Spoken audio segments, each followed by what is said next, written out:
Hey everybody, this is Ernie from Shock Therapy, and today we are going to talk about our new Can-Am front X3, XRS, and RC front links. So this new X3 link is actually going to bolt directly to a 19, but if you have a 17 or 18 Can-Am X3, RS, or RC, this would be a kit that you have to do a little bit of drilling and modifying to make it work. The biggest difference is, in 2017 and 2018, Can-Am designed their links around 10mm hardware. Those 10mm hardwares are susceptible to failure, and in 2019, they have updated to 12mm hardware. So this kit retrofits to the old and bolts right into the new. So let's go take a look at everything that's included in this kit so that I can then show you how to install this kit on a stock 17 and 18 sway bar. So right in front of me is everything that's gonna come with this kit. So in this kit, you have two links. These links are Teflon lined. They are our Shock Therapy link, and they are also 5/8 instead of the existing 1/2 inch. You will also have 8 spacers. You will have 2 small, 4 medium, and 2 large. It also comes with 1/2 inch grade 8 fine thread hardware. It also comes with metal lock nuts and comes with stainless washers. In this kit, we have also included this billet aluminum spacer. This spacer is a key component to making the system work, and it does add strength and longevity. We always like to lay all the components to the kit out. That way we know we have everything that we need. And then we can also take a look at everything to make sure that we have all the tools that we have that are necessary to put this kit on the car. And now that you're familiar with everything in this kit, let's go and install it on the car. So we have already at this point pulled the shocks off the car to make it easier to do this kit. So the first step to this process is pulling off one side of the factory link. Why am I pulling off one side? I'm only pulling off one side so that when I'm drilling the sway bar, the other side is physically holding the sway bar in place.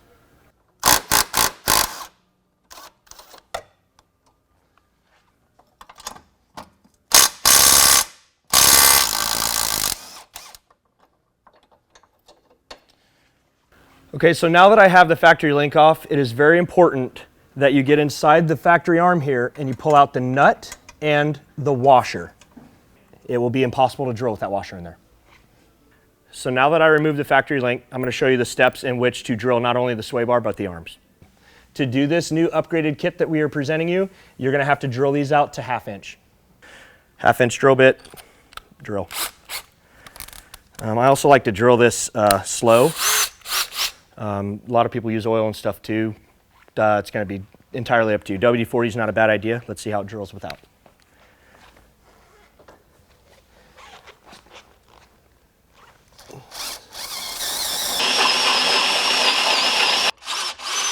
So again, I'll reiterate, by leaving the other side connected, it held the bar for me, so I didn't have to have somebody hold the bar.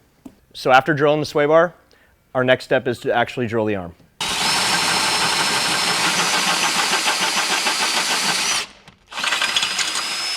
So after drilling is complete, it's pretty important to get your hand in here, get your finger in here, if you have air accessible, to blow this out to get all the shavings and chips out. So the next step, we are actually going to remove the link off of the passenger side, and what that's going to do is give us adjustability to install our new link on the driver's side.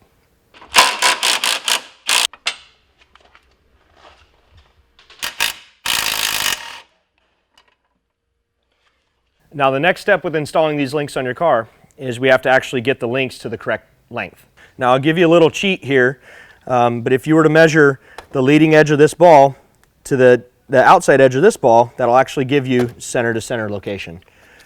And what we're looking for is we're looking for 4 inch. So right now I am 3 3/4, sorry.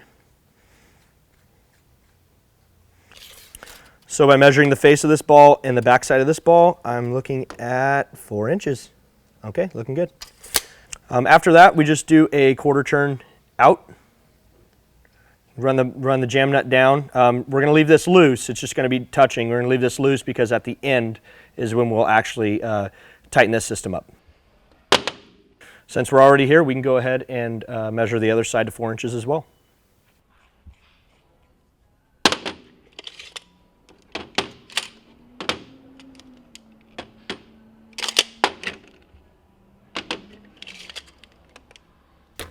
All right, and then a 1/4 turn out still, and just run this guy down, touching it, and we're ready to install.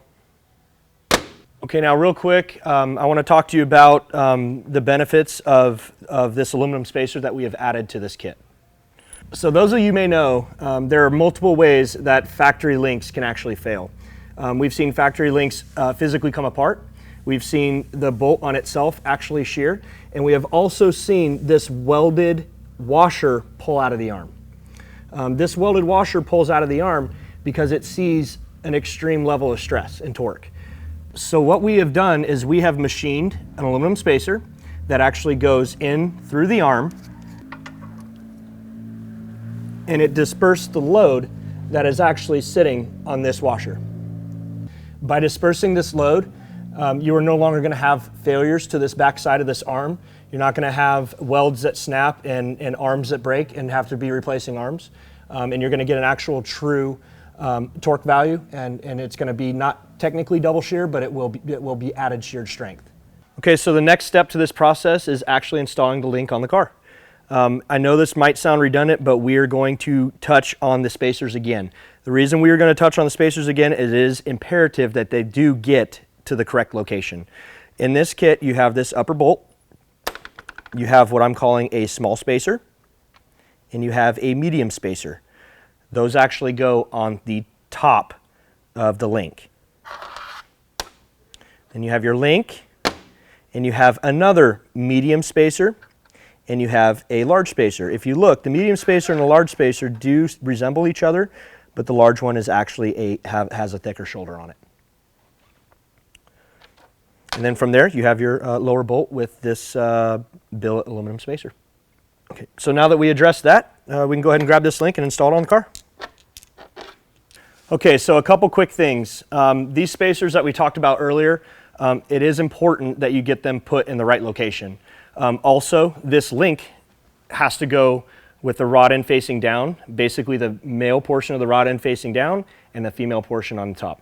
To install the bottom portion of this link, you're going to get your 1/2 inch grade 8 bolt first. You're going to use one of the medium spacers. There are 4 of these spacers in this kit. You will actually slide the bolt with the spacer behind the rod end. You will then add the thick spacer. There's only 2 of these in this kit. This thick spacer is the physical spacer that goes against the arm. And then we can go ahead and slide that in.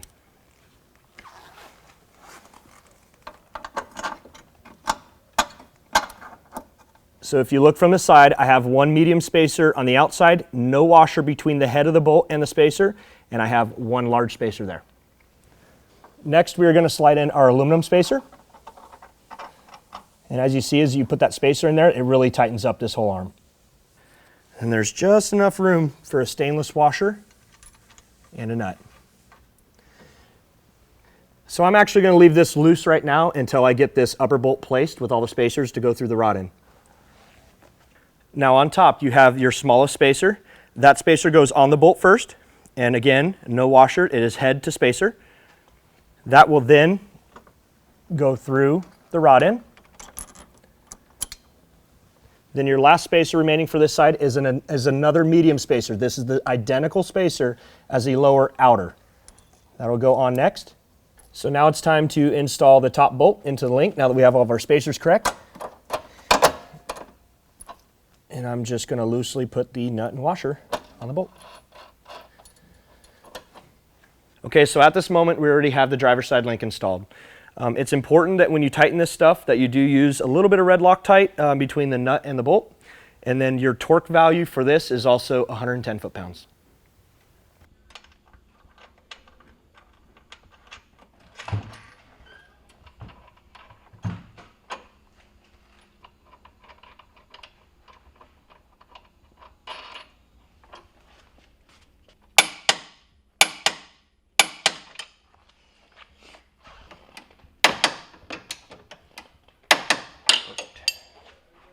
Okay, so now that this is complete, 2 things. One is I'm still going to leave this jam nut loose until the other side is done.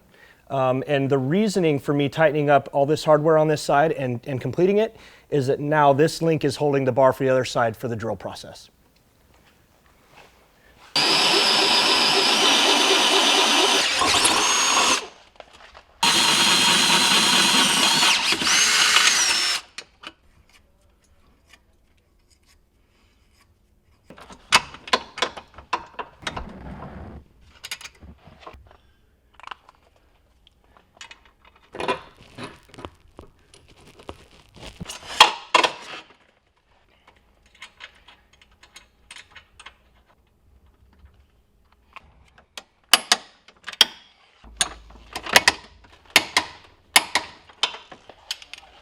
Okay, now that you have both driver and passenger side installed, we can go ahead and tighten up the jam nuts.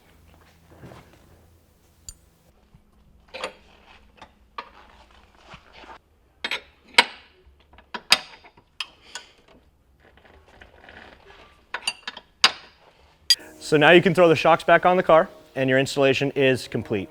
This whole installation should take you less than an hour. And remember, if you have a 17 or 18 Can-Am, this is the installation you're going to use. If you have a 19 Can-Am, this whole system is bolt and go. So we really hope this was a quick and easy install for you. If you have any questions, you are welcome to give us a call. To purchase these links directly, you can go to shocktherapist.com.